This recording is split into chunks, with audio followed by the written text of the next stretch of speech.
Hello and welcome to another edition of Nucleus Investment Insights. Apologies for the problems earlier on today. The computer decided to die mid-podcast, and so here we are back, new computer completely, and trying once again. So better luck this time around. Talking war, oil, and inflation. So there's a number of we've seen the oil price spike in recent weeks. And coming off in the last couple of days, but there's been this renewed focus and then the thoughts around what that means for inflation, what it means for war, and we thought well worth having a bit of a chat this time around and talking through what the key issues are. So once again, just a reminder: nothing you see here today is personal advice. It's all general in nature. If you want to get personal advice, reach out to a financial planner or give us a call, and we can talk to you about what is appropriate for you.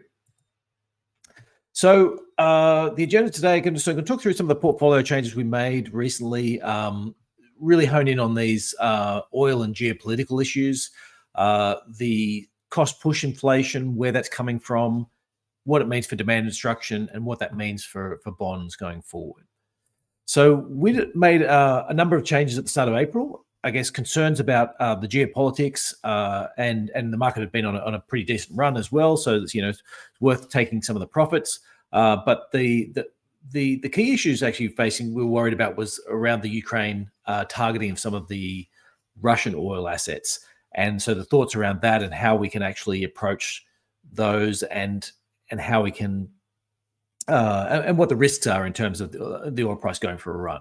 So the oil price has, we'd sold some equities, sold some bonds, bought oil stocks, really about risk management rather than sort of a trading issue around sort of longer term themes. It's more about just saying, look, we can see that we're underweight oil, can see the risks in the price, and so worth sort of topping up a little bit. And then now it's a question of whether it's starting to wind back a little bit.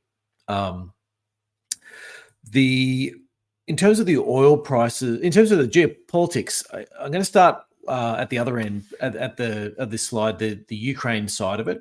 At one stage there, not that long ago, about 15% of Russian refining was offline.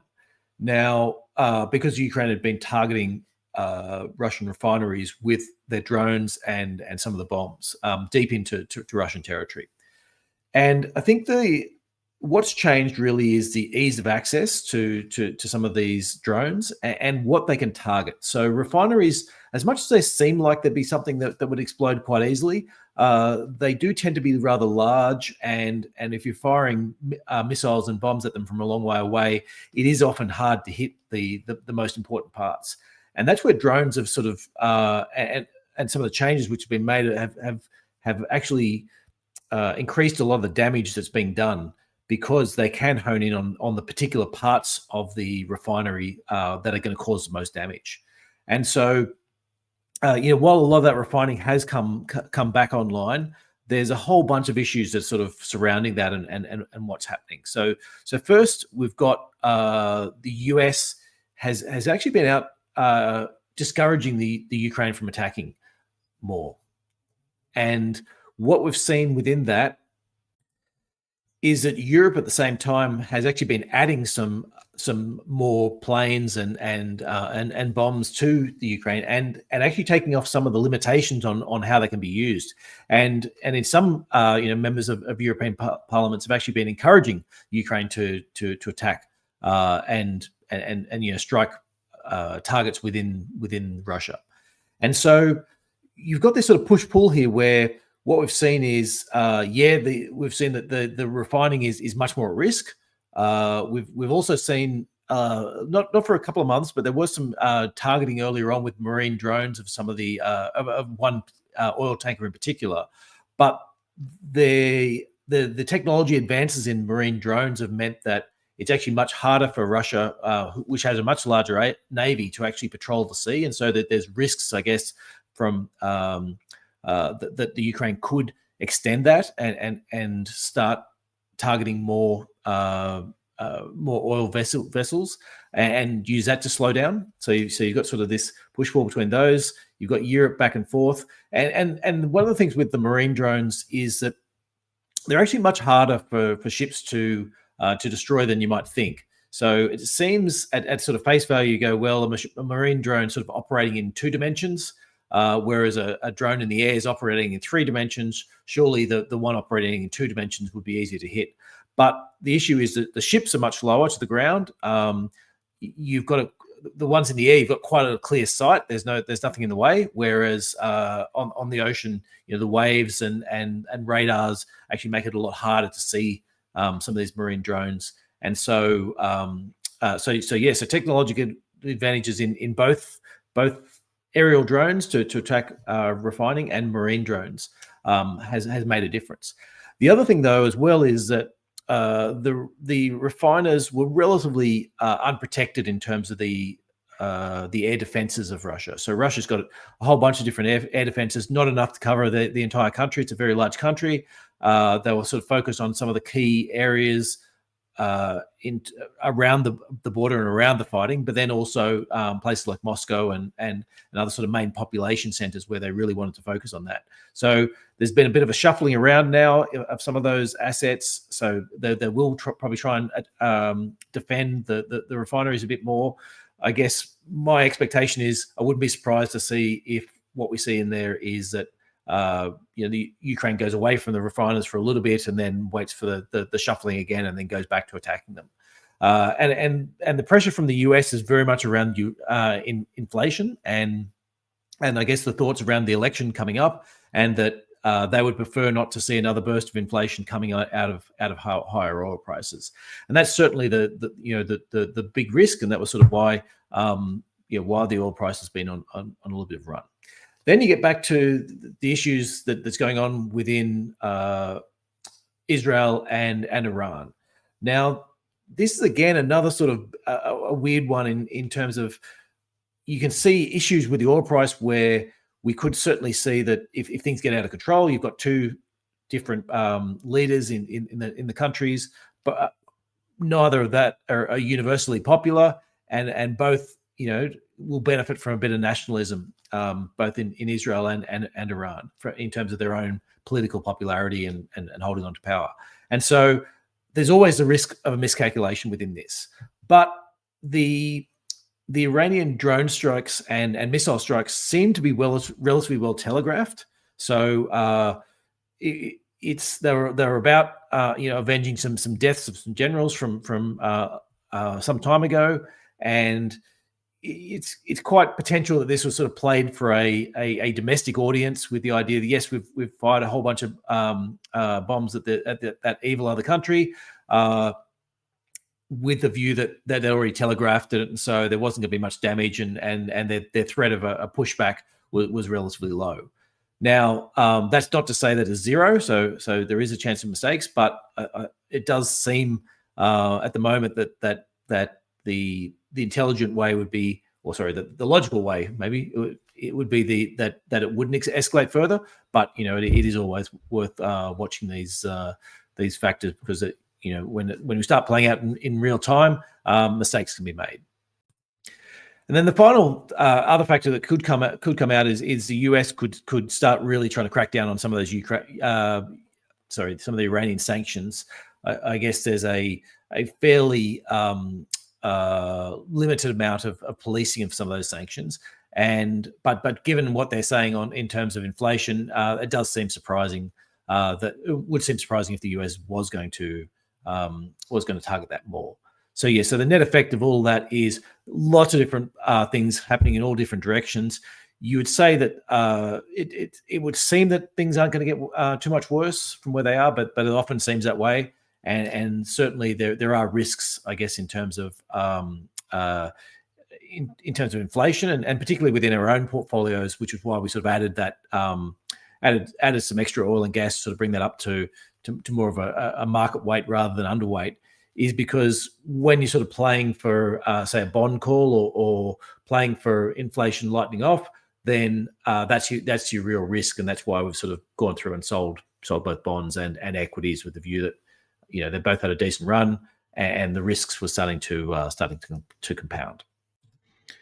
So the other thing I wanted to touch on then is getting into this idea of this cost push inflation, and so if we've already seen oil prices jump up, that's already going to be affecting things. Plastic, polyester, oils, and input cost into anything with transport. Are you going to get workers demanding higher wages to compensate? And thought I'd bring back that chart which I'd shown a few times before, which is talking about where do you start to see the correlations between expected inflation and oil prices. And what we can see within this chart, so for anyone sort of listening in, it's a scatter plot of the two, of looking at inflation versus the oil price. And there's a pretty decent upward sloping line that when oil prices are low, then inflation expectations are low, and vice versa. But it really tops out around about $100, and from $100, then it actually starts to look like lower inflation. And the thought process there is that yes, at a certain point you get demand destruction, and you get the oil price acting as a tax on other countries, and so consumers have less to spend because they're spending it all on their oil, and so or all on their transport. And so that then flows on and actually, causes less inflation in the longer term. So so this is sort of a look out at inflation forecasting and how that's being priced in. And again, we think that's relatively relevant right now in terms of looking at inflation, saying yes, we can have a number of events line up and cause these problems. But on the flip side, the oil demand's been quite weak, and there's lots of capacity out there as well. So OPEC, the cartel there is reducing the amount of oil, and they've got lots and lots of spare capacity, particularly in Saudi Arabia, that they've been holding off. And so under the right scenario, if they all decided to pump tomorrow, oil prices could fall quite significantly. And if you ran into any sort of world economic problems, you could see that same sort of trend happen again. So for our part, at $100 plus, we're sort of looking at oil as being okay. That's a bit topped out, and demand destruction, and there's time to be taking the other side of that. And $30, $40, $50 a barrel is you're more interested in buying, and then the question really is sitting between the two is more about that risk management side. But there's certainly inflation is going to be stronger over the next little while, just based on the oil price rises we've already seen. And so when I'm talking about demand destruction as well, I'm talking more about in a broader sense, from economic, spending money in one place, and that means you don't end up spending it somewhere else, as opposed to electric vehicles taking market share. So there's two things with the electric vehicle side. One is that they're really not that big as a percentage of the entire car market. So the average life of cars is over 10 years. There's cars, a lot of cars will last 20 years or longer. And so what that means is, even if electric vehicles are 10 or 15% of the new cars that are getting sold, that's still such a small proportion of the overall market. So yes, it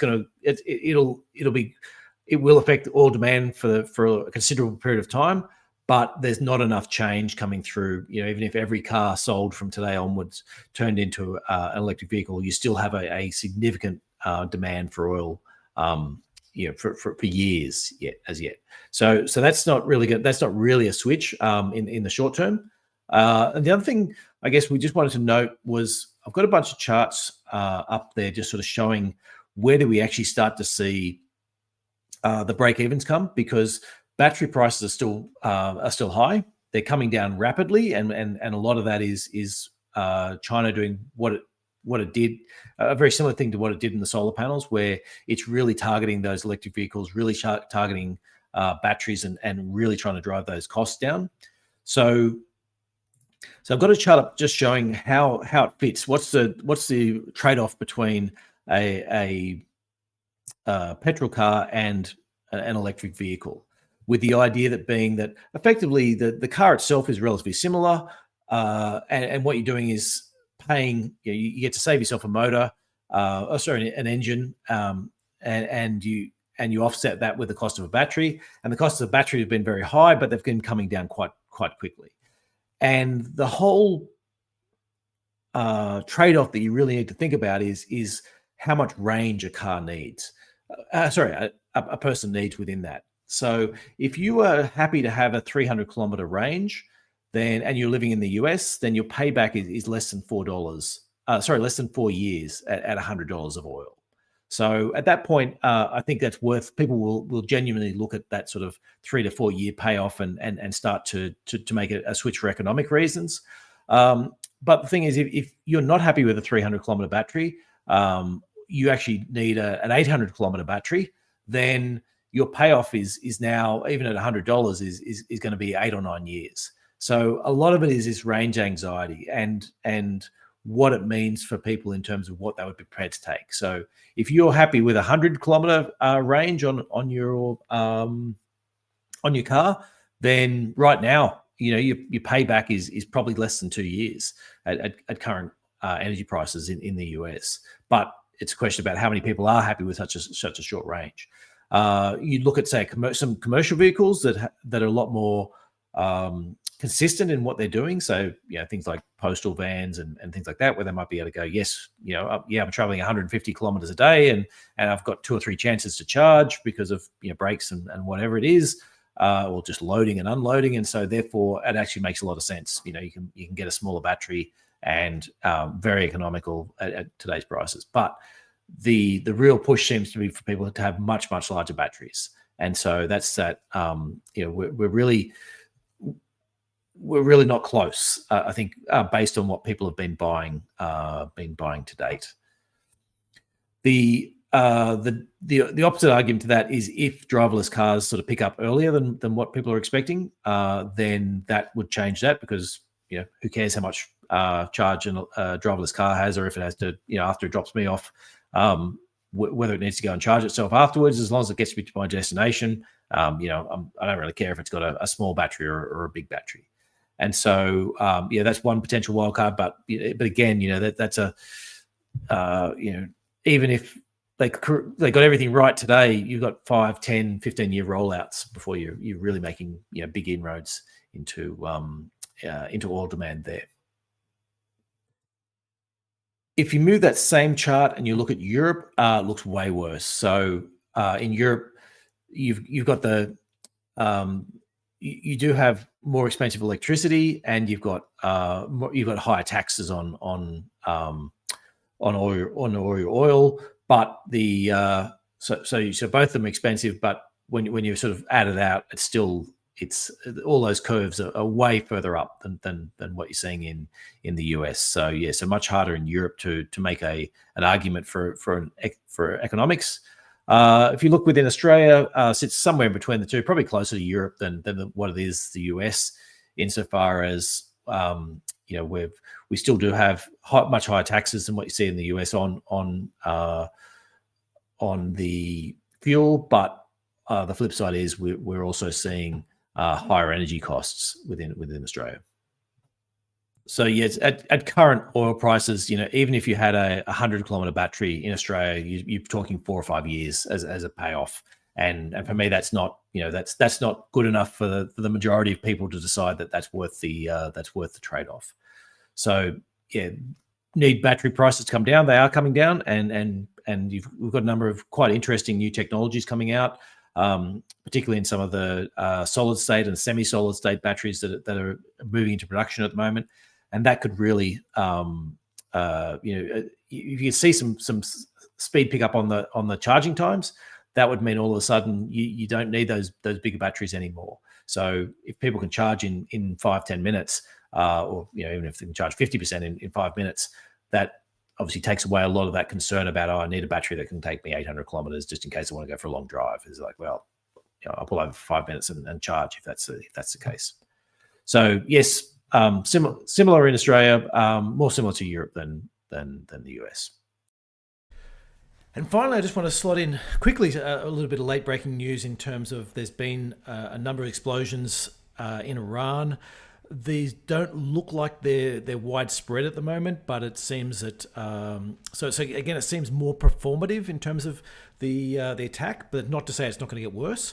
But it is coming down to that same sort of thought that I was speaking about before, in terms of you've got 2 politicians, one in Iran, one in Israel, both with domestic audiences they need to play with. They're doing relatively performative attacks, but things can get out of control. And so now it's a question in terms of oil holdings about saying, okay, do you play this? Oil prices are high, not a lot of demand, lots of supply out there, and potentially the Ukraine going to ease up in terms of its attacks and play that as a downward pressure on the oil price. And I think there's certainly a case. I guess I'm more open to that case. But on the flip side, within a portfolio where you have other assets, other stocks, other bonds, and you are concerned about making sure that you've got a portfolio that's going to react in the right ways, and you're not going to be over too much tilted towards one view or the other, then it still makes sense to have some stocks within your portfolio, or at least some exposure within your portfolio that's going to be protected if we do see further outbreaks and further escalations, whether intended or not. That's about it for this week. I'll leave it at that, and drop any questions into the comments below. Hit the like and subscribe, and hopefully we should be computers permitting, we should be back on at our usual time, 12:30 on Thursdays in Sydney/Melbourne time.